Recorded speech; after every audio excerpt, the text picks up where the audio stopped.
Knox Delaney appuya son pouce sur l'anse de la tasse à café et regarda la vapeur s'élever du liquide noir. La cour de marchandises s'étendait au-delà de la fenêtre de son bureau. 18 employés s'affairaient déjà entre les camions et les quais de chargement. Il avait construit tout ça de toutes pièces après avoir quitté les marines. Chaque dollar gagné à la sueur de son front et grâce à des décisions judicieuses. Son téléphone vibra. Un SMS de Belle. En retard pour le déjeuner. Désolé, ma belle. Il frappa au téléphone, la face contre son bureau. Belle était en retard pour tout depuis 3 semaines. En retard pour le dîner, en retard pour rentrer du travail, en retard pour répondre à ses messages. Il avait remarqué le schéma, mais n'avait encore rien dit. Knox ne tirait jamais de conclusion hâtive. Il observait d'abord. La porte du bureau s'ouvrit et son oncle Silas entra, s'essuyant les mains avec un chiffon. Même à 68 ans, Silas se déplaçait comme un homme 2 fois plus jeune, les épaules encore larges après des décennies de mécanique. « Tu déjeunes ou tu regardes juste ce café ?» demanda Silas. Knox se leva et attrapa sa veste, retrouvant Belle au restaurant Vignard. Elle avait un comportement étrange ces derniers temps. Knox marqua une pause, la main sur la poignée de la porte. Silas l'avait élevée depuis ses 14 ans, après que le conducteur ivre eut emmené ses parents. Le vieil homme remarquait tout. « Qu'est-ce qui te fait poser cette question ? Tu es resté plus silencieux que d'habitude. » Silas jeta le chiffon à la poubelle. « Je me demandais juste si le stress du mariage ne vous avait pas tous les deux perturbés. » Knox secoua la tête. « Rien que je ne puisse gérer. » Le restaurant Vignard surplombait des collines de vignes, dont les feuilles se doraient sous le soleil d'octobre. Knox arriva 15 minutes en avance et choisit une table près de la fenêtre. Il commanda de l'eau et attendit. Belle se précipita 25 minutes plus tard, ses cheveux noirs tirés en arrière d'une manière qui la faisait paraître plus jeune que 29 ans. Elle l'embrassa sur la joue et se glissa sur la chaise en face de lui. « Désolé, désolé. » L'entreprise de bougies traversait une crise avec le lancement de l'automne. Vous savez comment c'est. Knox étudia son visage. Elle refusait de le regarder directement, son regard glissant sur le menu, la vitrine, son téléphone. Quel genre de crise? L'emballage du produit. Super ennuyeux. Elle fit un geste dédaigneux de la main. Comment se passe ta journée? Bien. On a décroché le contrat de Portland. C'est génial. Son sourire semblait forcé. Trop éclatant. Tu vas conquérir tout le Nord-Ouest Pacifique à ce rythme-là. Knox se renversa dans son fauteuil. Parle-moi de Palm Springs. Les doigts de Belle se crispèrent autour de son verre d'eau. Qu'en penses-tu? Tu n'as pas beaucoup parlé depuis ton retour. Comment s'est passé le week-end de l'enterrement de vie de jeune fille? C'était génial. Vraiment sympa. Les filles adorent l'hôtel. Elle ouvrit son menu avec plus de force que nécessaire. On commande? Je meurs de faim. Knox la regarda parcourir le menu qu'elle avait déjà mémorisé après des dizaines de visites ici.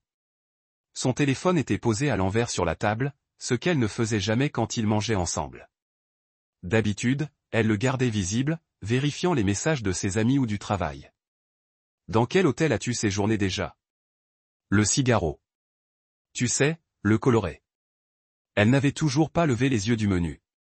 Un endroit cher. Mon père avait aidé à payer. Un cadeau de mariage en quelque sorte. Knox hocha la tête. Wesley Summers avait de l'argent à dépenser et il aimait le montrer. Est-ce que tout le monde était resté tout le week-end? La plupart d'entre nous. Jessica était partie tôt dimanche matin pour ses enfants. Belle le regarda enfin. Pourquoi toutes ces questions? Juste par curiosité. Tu es parti 3 jours et tu ne m'en as presque rien dit. Elle tendit la main par-dessus la table et lui serra la main. Tu m'as manqué. C'est tout ce qui compte, non? Knox la serra à son tour, scrutant son expression. Bien. Ils commandèrent le déjeuner et parlèrent des préparatifs du mariage, des détails du lieu, de la liste des invités.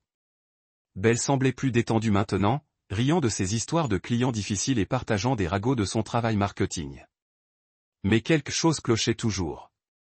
Elle n'arrêtait pas de regarder l'heure sur son téléphone et quand il vibrait de notifications, elle les regardait sans ouvrir les messages.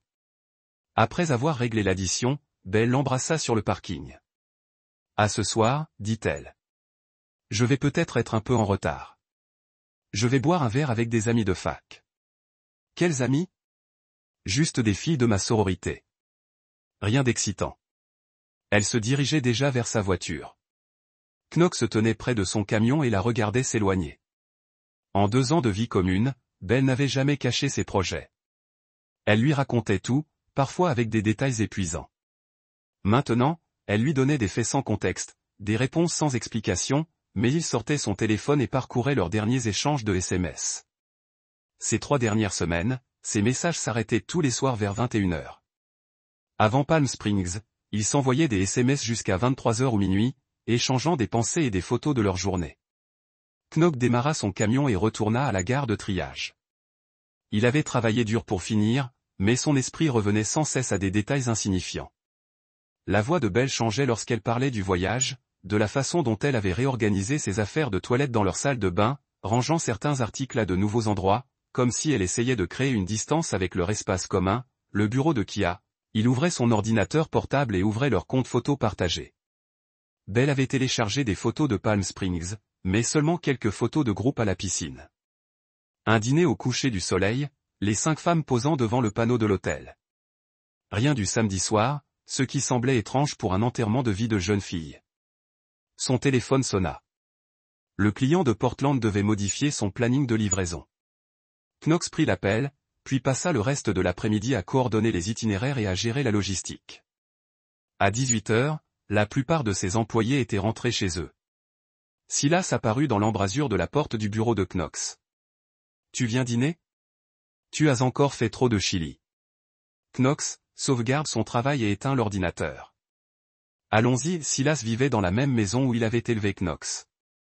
Une maison modeste avec un atelier à l'arrière et un jardin qui produisait plus de légumes que 2 hommes ne pouvaient en manger. Ils s'assirent à la table de la cuisine et mangèrent pendant que Silas parlait d'une transmission qu'il réparait pour un voisin. « Tu te souviens quand tu avais 16 ans, dit Silas. Et tu pensais qu'Ashley Martinez te trompait? Knox posa sa cuillère. Elle me trompait? Oui, mais tu n'en étais sûr qu'en les voyant ensemble. Tu as passé 3 semaines à te rendre fou de soupçons. C'est bien ça que tu veux dire. Parfois, ce qui t'inquiète est exactement ce que tu crois. Parfois, ce n'est pas le cas. Silu remplit le bol de Knox sans demander son avis. De toute façon, rester assis à se poser des questions ne résout rien. Knox termina son dîner en silence. Silas avait raison sur un point. Se poser des questions ne résout jamais rien. Mais Knox avait appris quelque chose d'important dans les marines. L'information, c'est le pouvoir, et le pouvoir exige de la patience. Knox rentra chez lui à 20h30 et trouva la voiture de Belle dans l'allée. Les lumières étaient allumées dans leur chambre et il entendait couler la douche. Il prit une bière dans le réfrigérateur et s'assit sur la véranda, regardant l'obscurité s'installer sur leur petit jardin.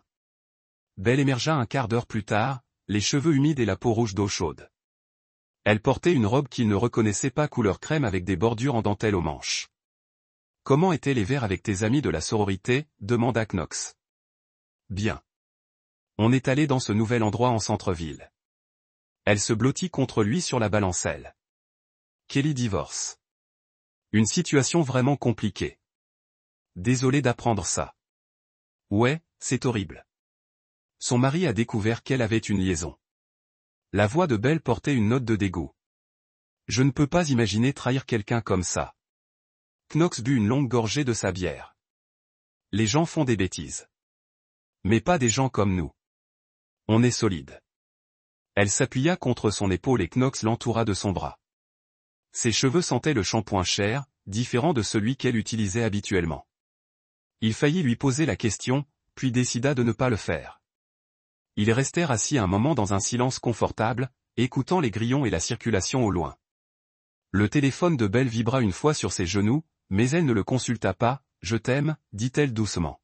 « Je t'aime aussi. » Mais en prononçant ces mots, Knox remarqua avec quelle facilité ils sortaient. Automatique, comme un réflexe plutôt qu'un sentiment. La semaine suivante se passa en une succession de petites observations. Belle travailla tard 2 fois, rentra avec un nouveau parfum qu'elle prétendait être un échantillon gratuit et changea le mot de passe de son téléphone. Affectueuse et attentionnée, elle apporta du café à Knox le matin et s'enquit de sa journée avec un intérêt sincère. Mais les incohérences s'accumulèrent comme des preuves dans une affaire qu'il ne voulait pas résoudre. Vendredi soir, il allèrent dîner avec des amis communs dans un restaurant grill du centre-ville. Parmi eux se trouvait Ira Monroe, un homme grande gueule qui travaillait dans l'immobilier et qui racontait les mêmes histoires à chaque fois qu'il le voyait. Knox n'avait jamais aimé Ira, mais Belle le trouvait amusant. Ils étaient à mi-plat quand Ira, après 3 verres, commença à parler d'enterrement de vie de garçon. « Au moins, tu n'as pas à craindre que Knox fasse une bêtise, dit Iris à Belle.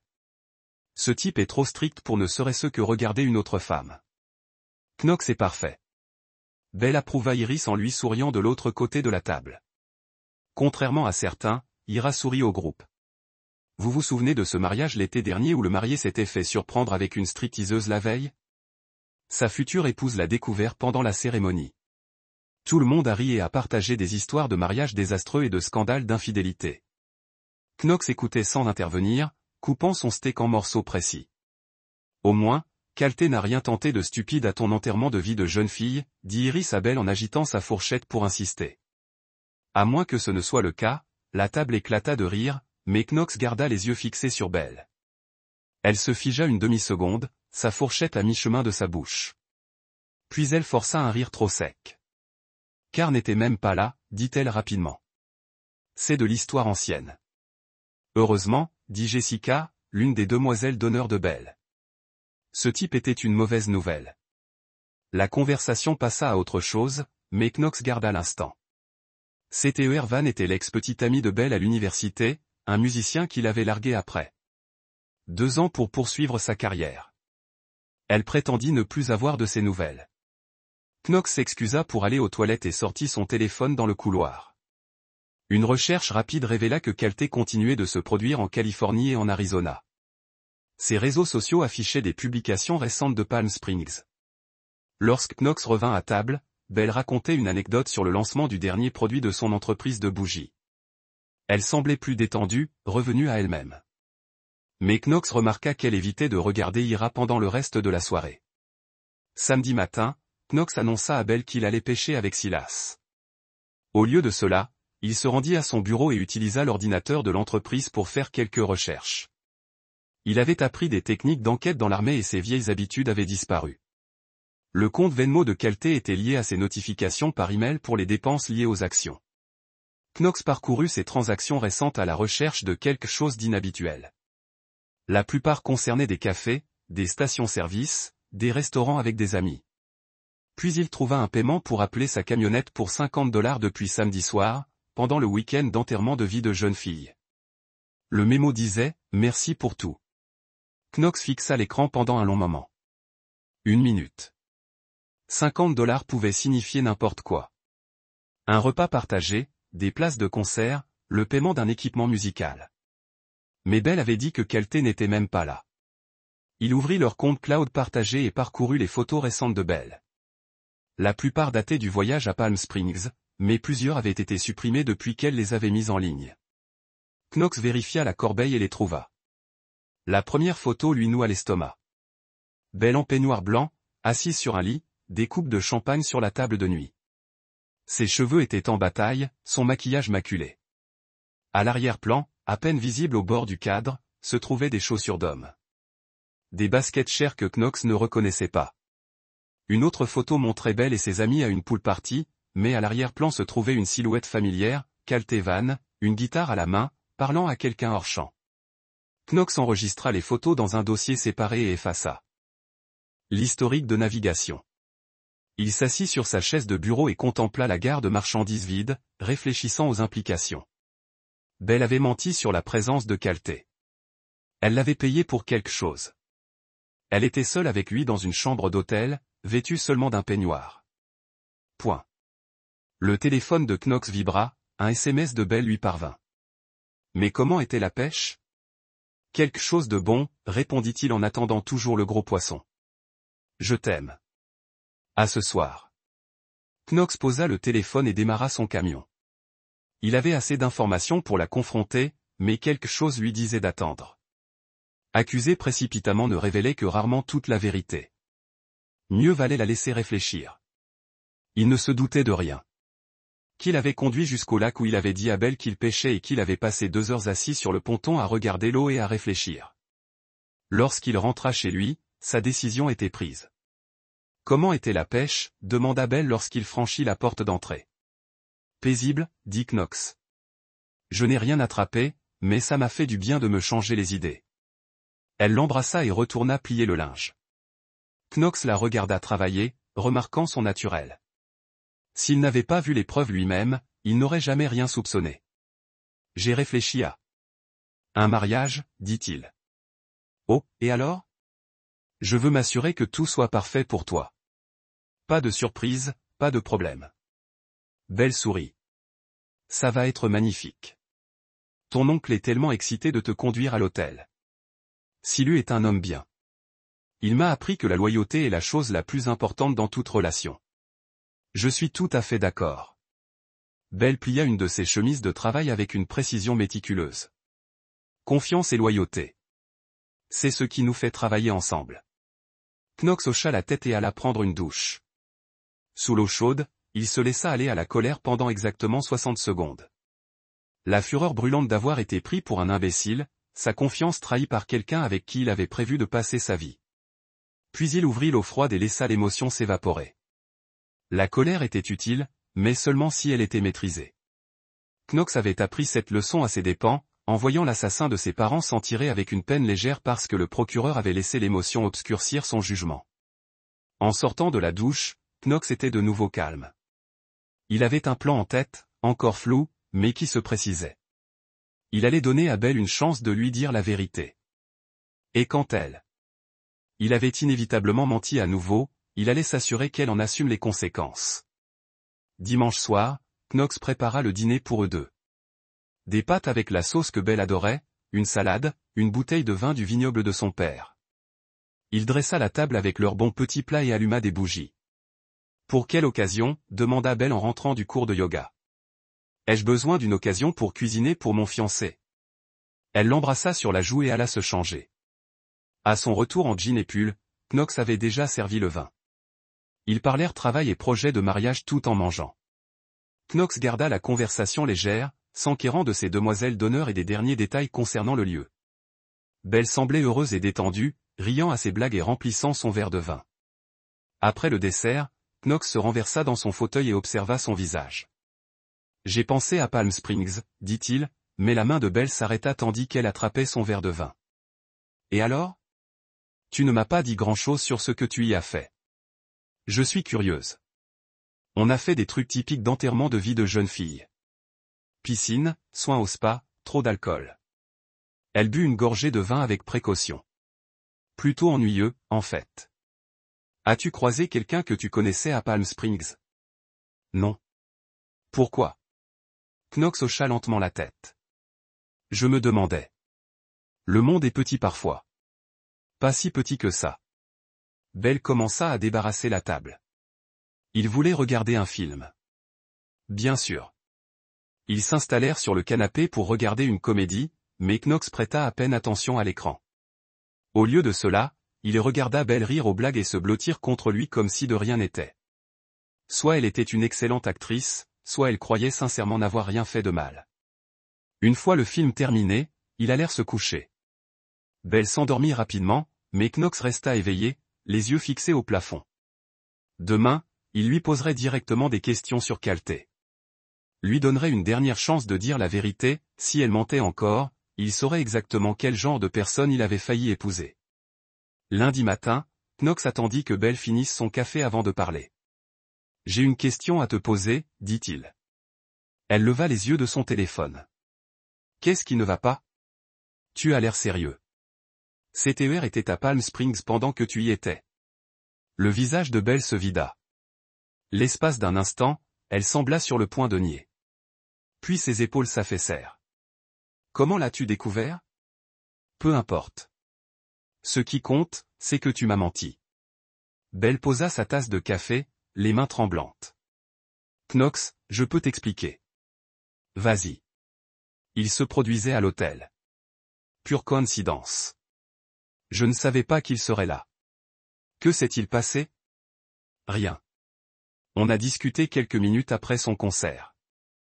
On a reparlé du bon vieux temps. C'est tout. Knox a sorti son téléphone et lui a montré la photo d'elle dans la chambre d'hôtel. On dirait que c'était plus qu'une simple conversation. Le visage de Belle s'est effondré. Knox, s'il te plaît. Ce n'est pas ce que tu crois. Alors explique-moi ce que je vois. Des larmes ont coulé sur ses joues. On a bu quelques verres. J'étais ivre et ému par le mariage. Il m'a raccompagné à ma chambre pour s'assurer que j'étais en sécurité. Dans ta corde, j'ai renversé du vin sur ma robe. Il fallait que je me change. Elle lui prit les mains, mais Knox les retira. Il ne s'est rien passé entre nous. Je le jure sur la vie de mon père. Knox se leva de table. Tu lui as payé $50. Pourquoi? Comment le sais-tu? Pourquoi, Belle? Elle baissa les yeux vers ses mains. Il a payé des boissons pour notre groupe. Je le remboursais juste. Knox alla à la fenêtre de la cuisine et regarda leur jardin. Chaque explication qu'elle donnait semblait répétée, comme si elle s'était préparée à cette conversation. « Regarde-moi, dit-il. » Belle s'essuya les yeux et lui fit face. « As-tu couché avec Calte Van à Palm Springs ?» Le silence dura 10 secondes. Puis les épaules de Belle s'affaissèrent, vaincue. « Oui. » Ce mot frappa Knox comme un coup de poing, même s'il s'y attendait. Entendre la vérité était différent de la soupçonner. Pourquoi? Je ne sais pas. J'étais ivre et j'avais peur du mariage, et il était là, et elle s'est remise à pleurer. C'est arrivé comme ça. Knox sentit un frisson le gagner. C'est arrivé comme ça. Ça ne signifiait rien. C'était une erreur stupide. Une erreur. Knox, je t'en prie. Je sais à quoi ça ressemble, mais nous n'étions pas encore mariés. Techniquement, ce n'est même pas de la tromperie. Knox la fixa du regard. Techniquement, oui, c'était mal. Je sais que c'était mal, mais nous n'étions pas encore officiellement mari et femme, donc ce n'est pas comme si j'avais rompu un vœu. Knox se détourna d'elle et se dirigea vers la porte d'entrée. « Où vas-tu » lui cria Belle. Knox s'arrêta, la main sur la poignée. À cet instant, en voyant la femme qu'il avait prévu d'épouser tenter de justifier sa trahison par des formalités juridiques, quelque chose de fondamental s'éteignit en lui. C'est à ce moment-là qu'elle est morte pour moi, pensa-t-il. J'ai besoin d'air, dit-il avant de sortir. Knox fit le tour d'Ashlyn pendant 2 heures avant de rentrer. Son esprit était désormais clair, concentré sur un seul objectif. Belle lui avait montré qui elle était. Maintenant, il allait lui montrer qui il était. Lorsqu'il franchit la porte d'entrée, Belle était assise sur le canapé en pleurs.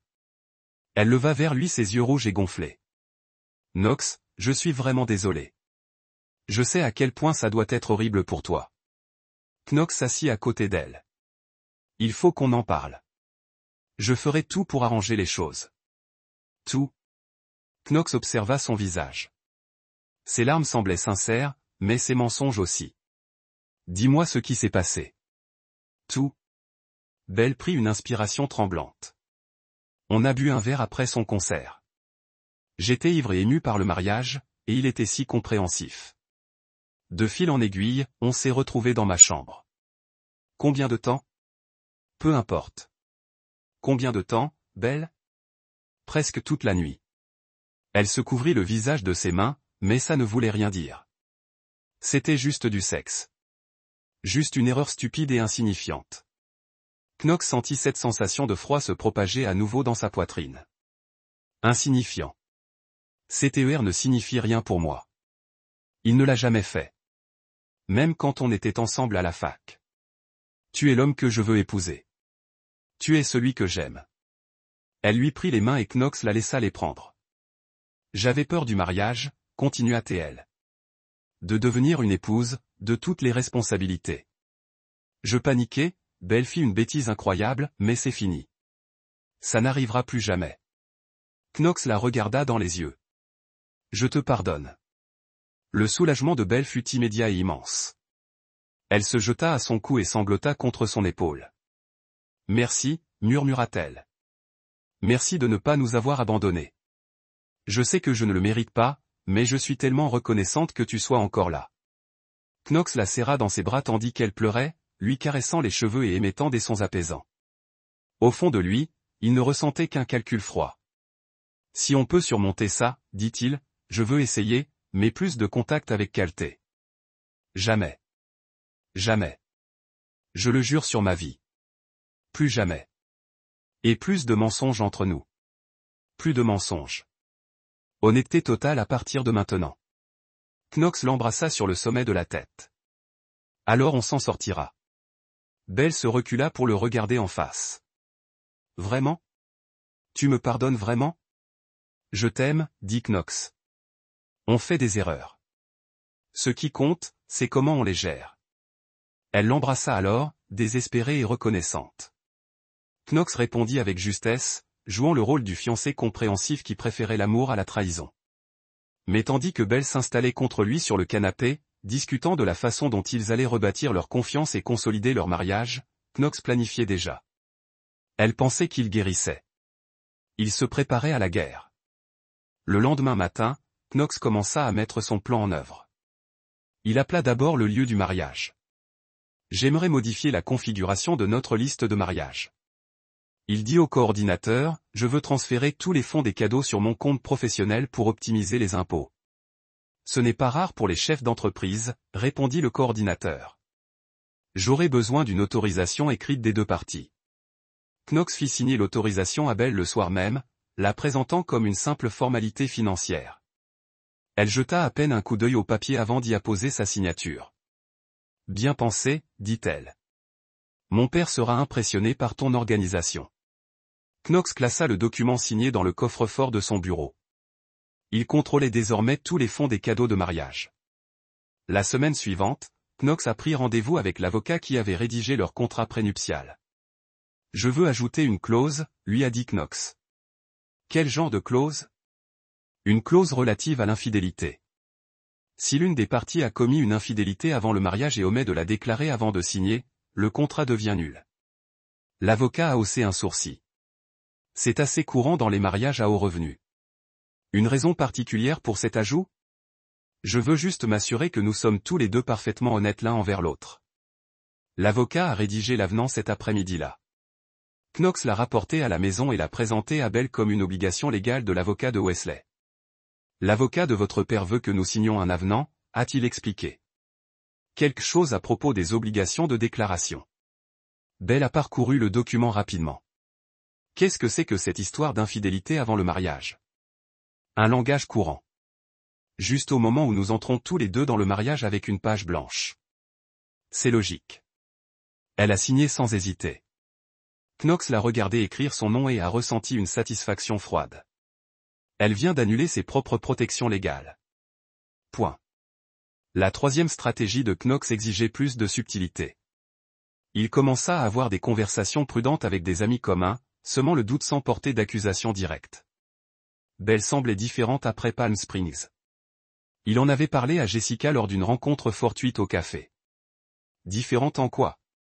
Je ne sais pas, distante, comme si quelque chose s'était passé dont elle ne voulait pas parler. L'expression de Jessica changea légèrement. Elle t'a parlé de la course au collet? Elle l'a mentionné, donc ce n'était pas grave. Oui, c'est ce qu'elle nous a dit aussi. Jessica marqua une pause, remuant pensivement son café au lait, même si elle disparut un moment samedi soir. On supposait qu'elle s'était couchée tôt. Knox hocha la tête. Probablement rien. Le stress du mariage, vous savez, mais il voyait le doute se former dans les yeux de Jessica. Elle se souvenait des détails, reliait les points. Knox eut des conversations similaires avec deux autres demoiselles d'honneur la semaine suivante. Il n'avait jamais rien dit de directement négatif sur Belle. Se contentant d'exprimer une légère inquiétude quant à son comportement depuis le voyage. Laissons-les tirer leurs propres conclusions. En quelques jours, les demoiselles d'honneur interrogeaient Belle plus en détail au sujet de Palm Springs. Knox comprit, à la défensive croissante de Belle, que sa stratégie fonctionnait. Le dernier élément du plan de Knox était le plus délicat, il avait besoin de Calté au mariage sans que Belle ne le sache. Knox créa une fausse adresse email et contacta Calté en tant que représentant du vignoble Wesley Summers. La famille Summers organise une réception de mariage haut de gamme et recherchait expressément un musicien folk expérimenté dans les événements de luxe. Knox écrivit, « Votre récent concert à Palm Springs a été chaudement recommandé par plusieurs invités. Calté répondit en quelques heures. Enthousiasmé par cette opportunité, Knox lui envoya un contrat et un acompte, avec pour instruction d'arriver tôt pour la balance. C'est exactement le genre de concert dont j'ai besoin. Calté répondit, merci d'avoir pensé à moi. Knox supprima l'adresse email après avoir confirmé la réservation. Le jour du mariage, il aurait tous les éléments en place, contrôle financier, protection juridique, pression sociale et un moyen de révéler les mensonges de Belle à tous ceux qui comptaient. 2 semaines avant la cérémonie, Knox trouva le téléphone dans leur chambre. Elle parlait doucement, mais il capta des bribes de la conversation. Je sais que c'est compliqué. Oui, tu me manques aussi. Après le mariage, les choses seront différentes. Elle raccrocha brusquement en apercevant Knox sur le seuil. Qui était-ce, demanda-t-il. Ma cousine à Portland. Elle a des problèmes de couple. Knox hocha la tête, mais nota mentalement. La cousine de Belle à Portland était heureuse en ménage avec 3 enfants. Un mensonge de plus à ajouter à la liste qui s'allongeait. Ce soir-là, Knox consulta leur compte de téléphone portable commun en ligne. Belle avait envoyé des SMS à un numéro qui ne figurait pas dans ses contacts. L'appel commença 3 jours après le prétendu pardon de Knox et se poursuivit tous les 2 ou 3 jours depuis. Knox retrouva le numéro grâce à un service de recherche inversé. Il appartenait à Caltévan. Elle était en contact avec lui depuis des semaines, malgré sa promesse de ne plus jamais communiquer avec lui. Bien qu'il ait juré sur sa vie qu'elle ne lui parlerait plus jamais, Knox resta assis dans son bureau à contempler les preuves. Belle n'était pas seulement une tricheuse qui avait commis une erreur. C'était une menteuse systématique qui n'avait aucune intention de tenir ses promesses. La semaine précédant le mariage, Silas remarqua le calme inhabituel de Knox lors de leur dîner habituel. « Tu as l'air différent ces derniers temps », observa le vieil homme en coupant son steak. « Différent, en quoi ?» Apaisé, comme si tu avais pris une décision importante. Knox posa sa fourchette. « Peut-être que oui. Tu veux en parler ? Pas encore. » Silu étudia le visage de son neveu. « Mon fils, je te connais depuis que tu as 14 ans. Tu prépares quelque chose ? » Knox croisa le regard de son oncle. « Elle m'a menti, Silu. »« Surtout ? Tu es sûr ? » ?»« Complètement sûr. » Silu hocha lentement la tête. « Alors fais ce que tu penses être juste. Mais assure-toi de pouvoir vivre avec après. » Knox pensa à ses parents, aux valeurs qu'ils lui avaient inculquées avant leur mort. La vérité comptait, l'honneur comptait. Certaines choses valaient la peine qu'on se batte pour elles. « Tu vas vraiment l'épouser ? » demanda Silas. Knox termina sa bière et posa la bouteille vide sur la table.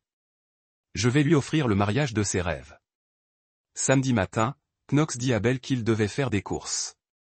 Au lieu de cela, il se rendit à son bureau et commença à se dire que si Belle trompait, prévoyait de tromper, ou avait déjà trompé et le cachait, Knox devait se protéger.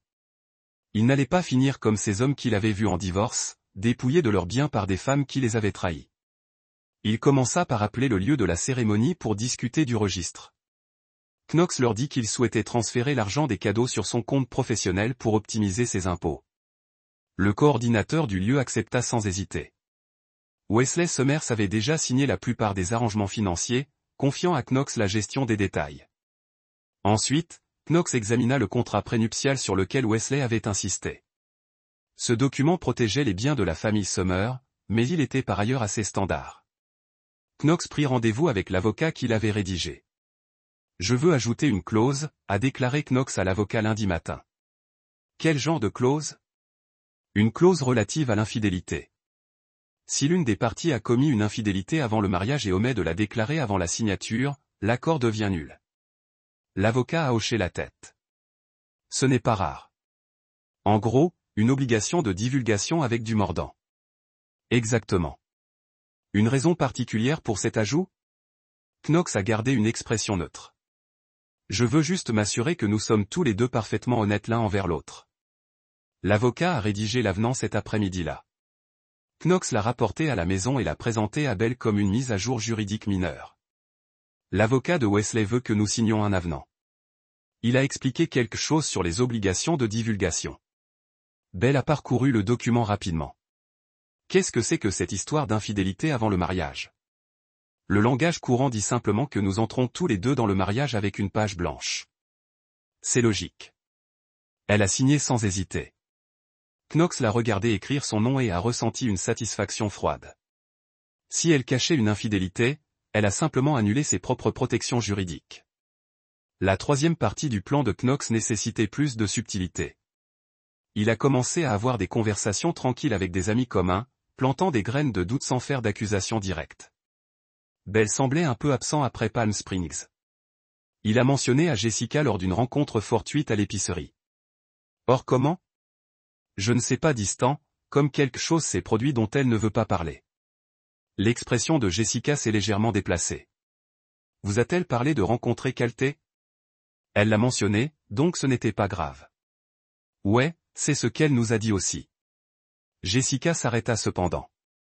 Elle a disparu pendant un moment samedi soir. Nous avons pensé qu'elle était fatiguée. Knox hocha la tête pensivement. Probablement rien. Stress de mariage, vous savez. Mais il pouvait voir le doute dans les yeux de Jessica. Elle se souvenait des détails, connectant des points qui ne s'étaient peut-être pas connectés auparavant. Knox a eu des conversations similaires avec deux autres demoiselles d'honneur au cours de la semaine prochaine. Il n'a jamais rien dit directement négatif sur Belle. Je viens d'exprimer une légère préoccupation concernant son comportement. Laissez-les tirer leurs propres conclusions. Le dernier morceau de la préparation de Knox a été le plus délicat. Il avait besoin d'amener Calté au mariage sans que Belle le sache. Knox a créé un faux compte de messagerie et a contacté Calté en tant que représentant de Wesley Summers Vineyard. Il a offert à Calté un concert lucratif jouant de la musique acoustique lors d'une réception de mariage. La famille a spécifiquement demandé à un musicien folk d'expérience dans des événements haut de gamme. Knox a écrit « Vos performances à Palm Springs ont été fortement recommandées. » CTER a répondu avec enthousiasme. Il avait besoin d'argent et jouer à un mariage vignoble serait bon pour sa réputation. Knox lui a envoyé un contrat et à dépôt avec des instructions pour arriver tôt pour un chèque sonore. À la mi-novembre. Toutes les pièces étaient en place. Knox avait le contrôle des finances du mariage, la protection juridique de la tromperie de Belle et les moyens d'exposer ses mensonges devant tous ceux qui comptaient. La seule chose qui restait était d'attendre le jour du mariage. La semaine avant la cérémonie, Silas a remarqué le calme inhabituel de Knox. « Vous semblez différent », a déclaré le vieil homme pendant qu'ils travaillaient ensemble sur un moteur de camion. « Différent, comment ?»« Pacifique, comme si vous aviez décidé de quelque chose d'important. » Knox a serré un boulon avec une précision minutieuse. « Peut-être que j'ai. »« Vous voulez en parler ?»« Pas encore. » Silu hocha la tête et retourna au travail. Il avait élevé Knox pour réfléchir aux choses avant d'agir et il faisait confiance au garçon pour prendre les bonnes décisions. Mercredi soir, le téléphone de Belle a sonné pendant qu'il regardait la télévision. Elle a regardé l'écran et a refusé d'appeler. « Qui était-ce » demanda Knox. « Dites un marketing. » Mais Knox en avait vu assez pour reconnaître le nom de Calté sur l'écran. Ils étaient toujours en contact malgré ses promesses. Jeudi matin, Knox s'est réveillé avec une clarté absolue de ce qu'il allait faire. Belle lui mentait, avait probablement été infidèle et continuerait à le tromper après leur mariage. Elle lui avait montré exactement qui elle était. Il était temps de lui montrer exactement qui il était. Vendredi soir, le dîner de répétition s'est parfaitement passé. Wesley Summers a prononcé un discours sur la famille et la tradition. La mère de Belle a crié des larmes heureuses. La fête de mariage a ri et a grillé le couple heureux. Knox a joué son rôle parfaitement, remerciant les invités pour leur soutien et exprimant son amour pour Belle. Elle lui rayonna de l'autre côté de la table, rayonnante dans une robe qui coûte probablement plus que la plupart des gens fait en un mois. Après le dîner, Silas a mis Knox de côté. « Tu es prêt pour demain ?» il a demandé. Knox a regardé son oncle, l'homme qui lui a tout appris sur la loyauté et l'honneur et défendre ce qui était bien.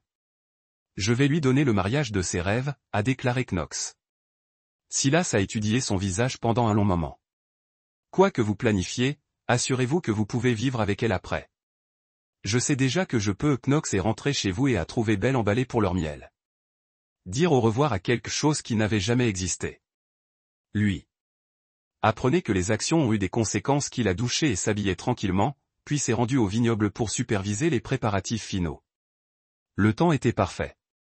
ciel clair, température légère, pas de vent. Le genre de journée qui a rendu les photographes heureux et les mariés croient aux contes de fées. Les vendeurs de mariage se sont effondrés autour de la propriété, arrangeant les fleurs et installant des chaises. Knox a vérifié sa montre. CTER arriverait pour soundcheck en 1 heure, croyant toujours qu'il se produisait pour le mariage d'un étranger. Point. Le téléphone de Knox a bourdonné d'un texte de Belle. J'ai hâte de vous épouser aujourd'hui. Je t'aime tellement. Point. Il a supprimé le message sans répondre comme le T900. Le camion de Knox s'est arrêté dans le parking du vignoble juste alors qu'une Honda Civic Bat est arrivée de la direction opposée. Calté est sorti en portant son boîtier de guitare. En regardant incertain le lieu élégant. Knox s'est approché avant que l'un des employés du mariage ne puisse l'intercepter. Calté Van, c'est moi. Êtes-vous avec le vignoble en quelque sorte? Knox tendit la main. Knox Delaney. Le visage de CTER est devenu blanc. Que se passe-t-il? Vous êtes ici pour jouer mon mariage. Votre mariage? Mais le contrat a dit, je sais ce que le contrat a dit. Je l'ai écrit. Calté a posé son étui à guitare. Regardez, si c'est une sorte de configuration, c'est le cas, mais pas le genre que vous pensez. Knox a fait un geste vers l'espace de la cérémonie. Vous allez jouer exactement comme convenu. Même chanson, même salaire. La seule différence est que vous saurez de qui il s'agit du mariage. Pourquoi feriez-vous cela? Parce que je te veux ici quand j'expose ce qui s'est réellement passé à Palm Springs. Calder a fait un pas en arrière. Rien ne s'est passé à Palm Springs. Ensuite, vous n'avez rien à craindre. Knox a ramassé le boîtier de guitare et l'a rendu à Calté. La vérification du son commence dans 10 minutes. Knox a quitté Calté avec les autres musiciens et s'est rendu à la suite nuptiale où Belle se préparait avec ses demoiselles d'honneur. Il a frappé à la porte et a attendu la permission d'entrer. Belle était assise devant un miroir tandis qu'un maquilleur appliquait les touches finales. Elle avait l'air magnifique dans sa robe de mariée. Chaque détail parfait de ses cheveux coiffés à ses boucles d'oreilles en perles. Vous n'êtes pas censé me voir avant cette cérémonie, a-t-elle dit en lui souriant dans le miroir. Je voulais te donner quelque chose. Knox a tiré une petite boîte à bijoux de sa poche. Un cadeau de mariage. Les yeux de Belle se sont allumés. Vous n'aviez pas à faire ça. Ouvrez-le. À l'intérieur de la boîte se trouvait un collier en or délicat avec un pendentif en forme de cœur. Belle halta et le tenait pour prendre la lumière. C'est beau. Que dit la gravure? Knox avait soigneusement choisi les mots. Pour ma femme, qui m'a tout donné. J'adore ça. Belle attacha le collier autour de sa gorge. C'est parfait. Knox lui embrassa le front. Rendez-vous à l'hôtel. Il est parti avant qu'elle ne puisse répondre, sachant que c'était la dernière fois qu'il la toucherait volontairement. L'invité a commencé à arriver à 11 heures. Knox les a accueillis dans son smoking noir, acceptant les félicitations et jouant le rôle du marié nerveux. Wesley Summers l'a applaudi sur l'épaule et a exprimé sa fierté de gagner une telle amant de gendre. Les employés de Knox avaient eu la journée de congé pour y assister, et ils se sont mêlés à la famille et aux amis de Belle sur la terrasse du vignoble. Tout le monde a commenté à quel point tout était parfait, à quel point Knox et Belle devaient avoir de la chance. À 11h30, Knox a trouvé Silas ajustant sa cravate près de l'espace de la cérémonie. Vous nettoyez bien pour un vieux mécanicien. Knox a dit, vous êtes sûr de ce que vous faites? Demanda Silu tranquillement. Complètement sûr. Alors je suis fier de toi. Vos parents le seraient aussi. Knox a ressenti une tenue momentanée dans sa poitrine. Ses parents avaient cru en la justice à faire la bonne chose même quand c'était difficile. Ils auraient compris ce qu'il allait faire. Le quatuor à cordes a commencé à jouer exactement à midi. Knox a pris sa position à l'autel avec l'officier, un pasteur local qui connaissait la famille de l'été pendant des décennies. Les invités au mariage ont trouvé leur siège.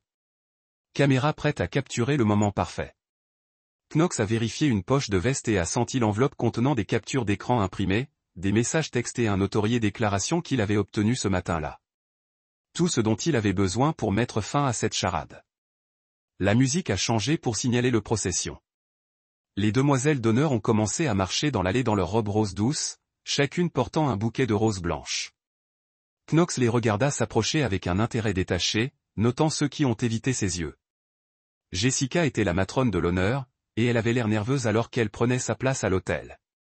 Elle savait que quelque chose n'allait pas, mais ne pouvait pas identifier quoi. La musique gonflait et chaque invité se tenait tandis que Belle apparaissait à l'arrière de l'allée. Elle était radieuse, brillante de bonheur alors qu'elle commençait sa marche vers le mariage. Wesley Summers l'a escortée avec une fierté évidente. Sa poitrine gonflait comme un paon. Knox les a regardés s'approcher et ne ressentait rien. Pas d'amour, pas de regret, pas de seconde pensée, juste une détermination du froid à voir cela. Belle atteint l'autel et embrassa la joue de son père avant de prendre les mains de Knox. Ses yeux étaient brillants de larmes de joie, et son sourire aurait pu alimenter le vignoble. « Tu es belle, dit Knox et le pensait. Elle a fait être magnifique.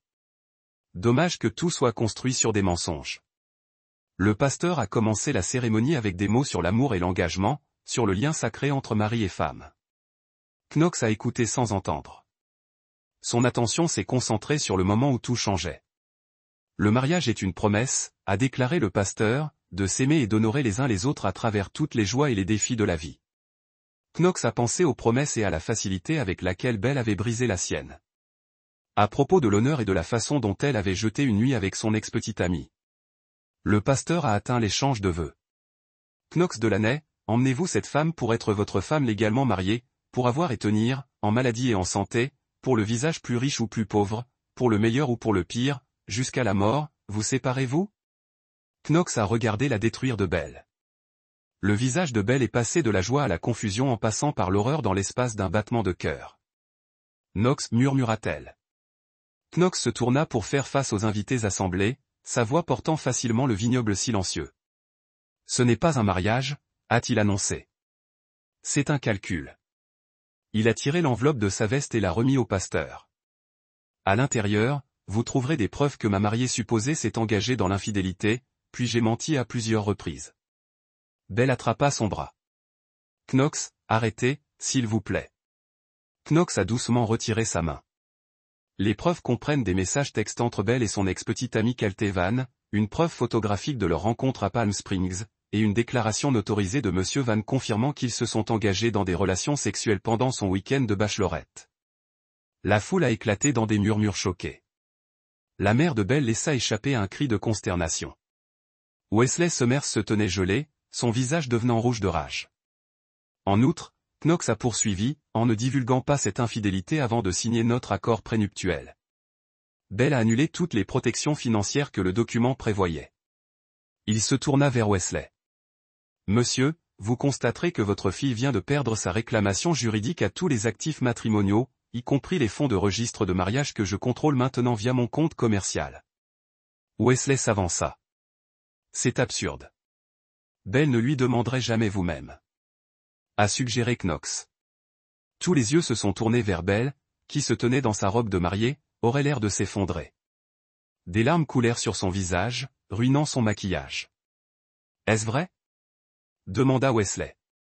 Brielle ouvrit la bouche, mais aucun mot n'est sorti. Calte Van est ici aujourd'hui, a déclaré Knox, jouant de la musique pour votre réception. Vous pouvez lui demander directement si vous souhaitez la confirmation. Cela a brisé le silence de Belle. Knox, s'il vous plaît ne fais pas ça. Nous pouvons y travailler. J'ai fait une erreur, mais je t'aime. Tu m'aimes. La voix de Knox était incrédule. Vous avez eu des relations sexuelles avec votre ex-petite amie lors de votre fête de célibataire. Menti pendant des semaines. J'ai continué à communiquer avec lui après avoir promis que vous ne le feriez pas et j'ai menti sur votre sort aussi récemment que vendredi soir dernier. Chaque accusation a frappé comme un coup physique. Belle a en fait échelonné sous le poids d'eux. Ce n'est pas que je puisse expliquer. Vous pouvez expliquer à votre père pourquoi son nom de famille est sur le point de devenir une risée dans cette ville. Coup secoua de l'hôtel. Vous pouvez expliquer à vos demoiselles d'honneur pourquoi ils ont gaspillé leur argent sur des robes pour une cérémonie qui n'allait jamais se produire. Vous pouvez expliquer à tous ces invités pourquoi ils ont conduit ici pour assister à un mensonge. Knox se dirigea vers le parking, laissant le chaos dans son sillage. Derrière lui, il pouvait entendre Belle sangloter, Wesley crier et les invités bourdonnant de conversations de choc. Silu le rattrapa avant d'atteindre son camion. « Ça va ?» demanda le vieil homme. « Je suis parfait, répondit Notch. Ils sont partis ensemble, laissant l'épave de ce qui aurait dû être le jour le plus heureux de la vie de Belle dispersée à travers le vignoble comme du verre brisé le soir. L'histoire s'était répandue à travers Ashland comme une traînée de poudre. Le téléphone de Knox sonna constamment avec les appels d'amis, d'employés et de curieux connaissances, mais il les a tous ignorés. Lui et Silas se sont assis sur le porche de la vieille maison à boire de la bière et à regarder le coucher du soleil. « Vous vous sentez différent ?» demanda Silas. « Plus propre », a déclaré Knox après y avoir pensé. « Comme si j'avais pris une douche après avoir été couvert de boue. Pas de regret. »« Aucun. » Silu hocha la tête. « Vos parents vous ont élevé juste avant leur mort. Ils seraient fiers de la façon dont vous avez géré cela. » Knox a pensé à sa mère et à son père, des valeurs qu'il lui avait inculquées avant qu'un conducteur ivre ne lui coupe la vie. Il lui avait appris que la vérité importait, que le caractère était tout, pour lesquels certaines choses valaient la peine de se battre. Elle aurait pu me dire la vérité, dit Knox. Si elle avait été honnête dès le début, nous aurions pu y travailler, mais elle n'était pas honnête. Non, elle a choisi de s'allonger encore et encore. Cela me dit tout ce que je dois savoir sur qui elle est vraiment. Le téléphone de Knox a bourdonné d'un texte d'un numéro inconnu. Le message venait de Calté. Je suis désolé. J'aurais dû vous dire la vérité quand vous êtes venu me voir. Knox a supprimé le message sans répondre. Les excuses de Calté n'avaient pas de sens. Maintenant, au cours de la semaine prochaine, Knox a appris toute l'étendue des retombées de la révélation du jour du mariage. Wesley Summers avait renié Belle publiquement, affirmant qu'elle avait disgracé le nom de famille. Ces demoiselles d'honneur s'étaient éloignées, gênées par leur association avec le scandale. L'histoire était entrée dans la chronique des potins locaux des journaux. Knox a reçu quelques appels d'excuses d'amis mutuels qu'il avait initialement blâmés pour la confrontation dramatique. Une fois qu'ils ont appris l'histoire complète, la plupart ont admis qu'ils auraient fait la même chose dans sa position. Belle a essayé de l'appeler à plusieurs reprises, mais Knox n'a jamais répondu. Elle a envoyé de longs messages textant mendiant une chance d'expliquer, promettant de faire les choses correctement, déclarant son amour et son regret. Knox les a lus une fois et les a supprimés. Cela jeudi, exactement une semaine après l'échec du mariage, le secrétaire de Knox l'a informé qu'une femme était dans le hall pour le voir. « Dites-lui que je ne suis pas disponible. » dit Knox sans lever les yeux de ses documents. Elle dit que son nom est Gemma. Dit qu'il s'agit de Calté Van. Knox s'arrêta. Il se souvenait du nom de ses recherches. Gemma était la petite amie de Calté, une photographe qui vivait à Portland. L'a envoyé. Gemma s'est avérée être une petite tête rouge avec des yeux intelligents et une poignée de main ferme. Elle s'est assise en face du bureau de Knox et l'a étudié avec une curiosité évidente. « Je voulais vous remercier, dit-elle sans préambule. »« Pourquoi ?»« Pour exposer ce qui s'est réellement passé à Palm Springs. Calté m'a finalement dit la vérité après que votre catastrophe de mariage a fait la une des journaux. » Knox se pencha en arrière sur sa chaise. « Quelle vérité est-ce ?